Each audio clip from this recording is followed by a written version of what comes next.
Law of success के दौरान अपने गोल को दिन में 12 बार दोहराइए।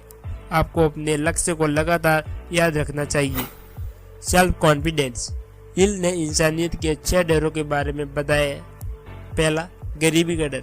दूसरा, बुढ़ापे का डर। तीसरा, बुराई का डर। चौथा, किसी के प्यार को खोने का डर। पांचवा, बीमारी का डर। छठा, मरने का डर। आप इन प्रॉब्लम्स करने वाले ख्यालों से कैसे निपटते हैं? आप ऑटो सजेशन की प्रैक्टिस कर सकते हैं, जिसे सेल्फ टेक्स्ट भी कहा जाता है। एक इंसान लॉ ऑफ अट्रैक्शन से अपनी जिंदगी को बेहतर बना सकता है। जब आप अपने डर का सामना करते हैं, अपने पॉजिटिव ख्याल से करने लगते हैं, तब आप पाएंगे कि आप जितना पॉजिटिव बनते हैं, उतने ही पॉजिटिव लोग आपकी कम्युनिटी का हिस्सा बनते हैं। सेल्फ कॉन्फिडेंस को या तो पाया जा सकता है या खोया जा सकता है। ये यूज करने से बढ़ता है और यूज नहीं करने से गायब हो जाता है। आपको बहुत से कारण के लिए मनी को सेव करने की आदत को बढ़ाना चाहिए। सेविंग से सिर्फ गरीबी का डर ही खत्म नहीं होगा, बल्कि इससे भविष्य में इन्वेस्टमेंट के लिए अवसर भी मिलेंगे। हिल ने करीब 200 लोगों के इंटरव्यू लेने के बाद एक मॉडल डिसीजन किया, जिससे जो लोग फाइनेंशियल रूप से टूट चुके थे, उनको पैसे में काफी सक्सेस मिली। इस मॉडल के हिसाब से टोटल इनकम का 20% सेव होना चाहिए, 50% घर के सभी बेसिक खर्च में होना चाहिए, एजुकेशन, एंजॉय और लाइफ इंश्योरेंस में 10% होना चाहिए।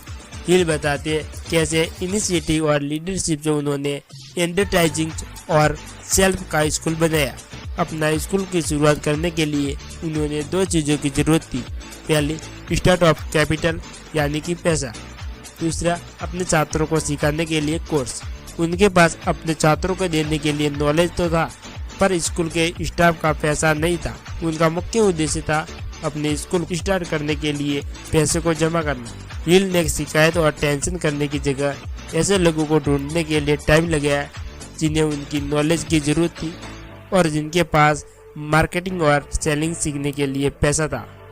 ऐसे 3 स्टेप जिसे हम इनिशिएटिव और लीडरशिप के आगे बढ़ सकते हैं। पहला, आपको टालने की आदत को जीतना होगा और उसे खत्म करना होगा। दूसरा, अपने आसपास के लोगों को कदम उठाने और कल पर चीजें न टालने के लिए मोटिवेट करें। जब आप जोशीले बन जाते हैं, तो आप जिंदगी और जुनून के लिए री इंजॉय हो जाते हैं और अपने इस जोश के साथ साथ री इंजॉय हो जाती है और आप अपने इस जोश के साथ आप कम नींद के साथ भी काम कर पाते हैं। जोश आपके एक्शन को ताकत देता है, जैसे एक तीर को एक धनुष की दिशा में जाने की ताकत मिलती है जहाँ आप जानना चाहते हैं। साथ ही आपको नकली जोश से बचना है। असली जोश एक इंसान के अंदर से आता है, ना कि बाहर से। Self control. जैसे आपने समझा कि जोश आपको चलाता है, सेल्फ कंट्रोल सिक्के का दूसरा पहलू है, जो आपको रुकने और दिशा को बदलने देता है। सेल्फ कंट्रोल बैलेंस का हिल है, जिसे आप अपने जोश को कंट्रोल करके वो दिशा दे सकते हैं जहाँ आप जाना चाहते हैं। यह आपको ले जाए। सही कंट्रोल के बिना पिछले सभी रूल्स कोई मतलब नहीं है। इसलिए जरूरी है कि आप सेल्फ अवेयरनेस रखें। हद से ज्यादा जोश भी अच्छा नहीं होता, इसीलिए अच्छा है कि आप हैंड ब्रेक को अपने पास ही रखें। सेल्फ कंट्रोल यानी कि अपनी किस्मत के मालिक हो। सटीक सोच सक्सेस की नींव के सबसे जरूरी पत्थरों में से एक है। ये लेसन आपको सिखाएगा कैसे फैक्ट और इंफॉर्मेशन से अलग करें। यह आपको सिखाएगा कैसे नॉलेज और फैक्ट को 2 क्लास में बांटे। खुद को ऐसे लोगों से घेरे जो आपकी तरह सटीक नॉलेज के भूखे हो।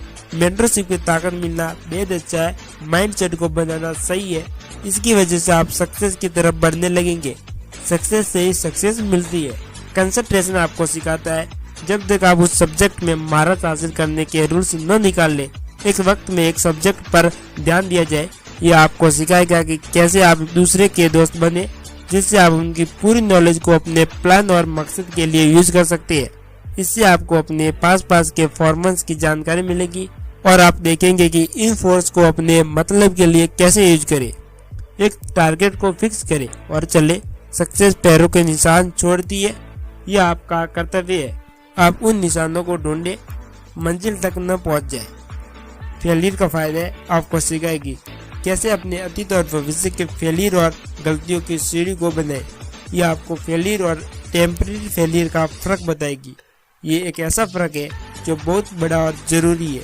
इससे में इससे अपने और दूसरे के फेलियर का फायदा कैसे उठाए, आप ये भी सीखेंगे।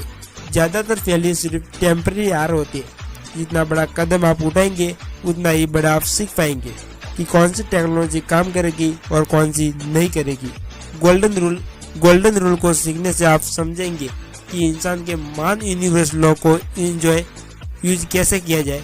यह आपको आसानी से किसी भी इंडिविजुअल या ग्रुप के कॉर्डिनेशनल गोल्डन रूल्स की फिलोसॉफी की समझ की कमी ही करोड़ों लोगों की फेलियर का कारण है। जब आप इन लॉ को मास्टर कर ले, आपको 10 से 20 हफ्ते में लग सकते हैं। आप उस पावर को बनाने में लायक हो जाएंगे जिससे आप अपने निश्चित गोल को पा सकते हैं।